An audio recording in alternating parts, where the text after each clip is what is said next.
Hello everyone and welcome to Infinox Market Insights with me, Richard Perry, analysing markets for Infinox on Wednesday the 10th of November. Now, the mixed sentiment that we've seen in markets in recent days has just started to wane slightly on Wall Street. Wall Street being pulled lower for the first time in 8 sessions last night.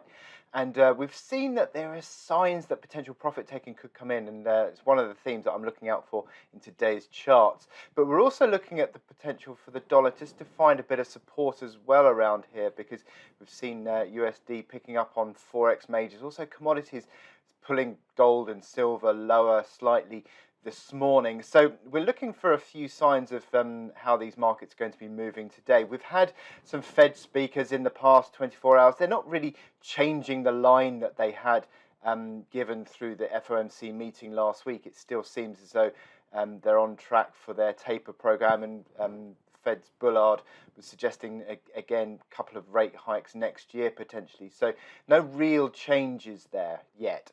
But the data we're looking out for today, we're still looking out for inflation expectations, and how the US CPI comes out today will be important. US CPI is expected to come higher again.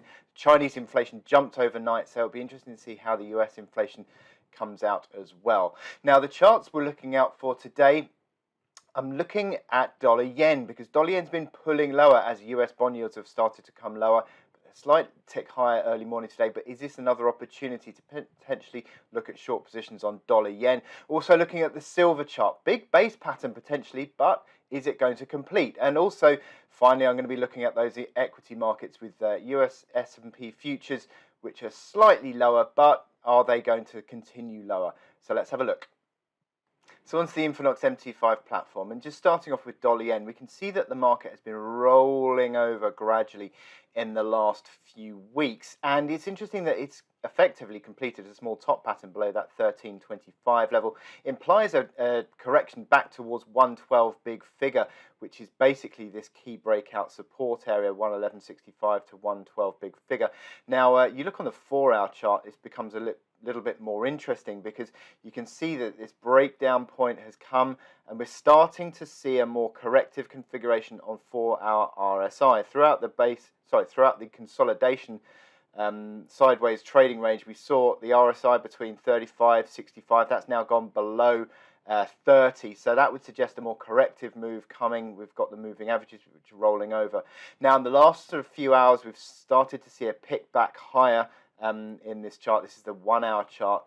Back on the 4-hour chart, you can see that there is overhead resistance that comes in around that 1325 to 1340 area.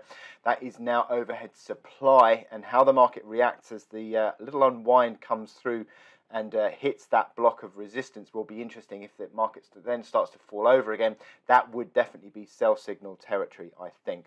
But initial support comes in around the 1270 area from overnight and yesterday's session, but certainly it looks as though this one has still got a little bit of legs in a near-term unwind back towards 12 big figure.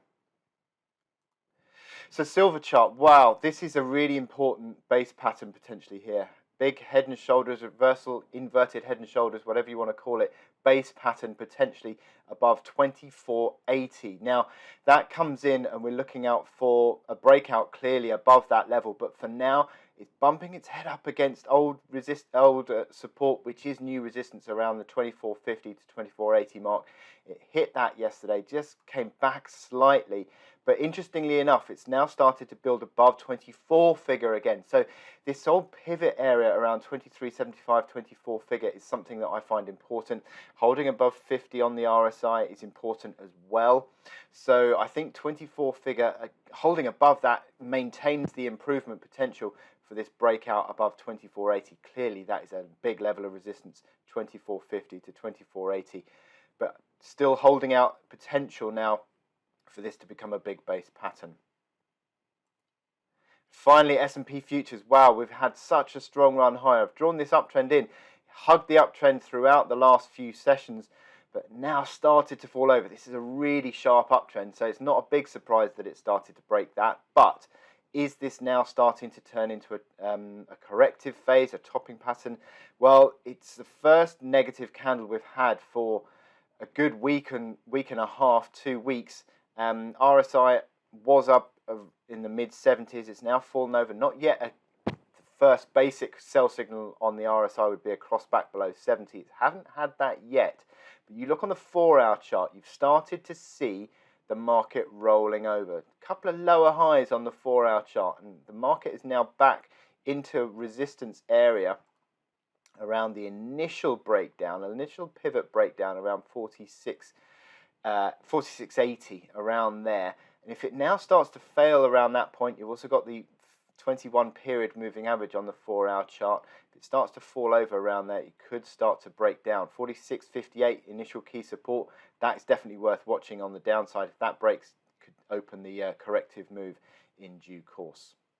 Thank you for watching this video. I hope you found it informative for your trading. Join me again on Friday, where I'll be looking ahead to the Michigan sentiment and the outlook for major markets.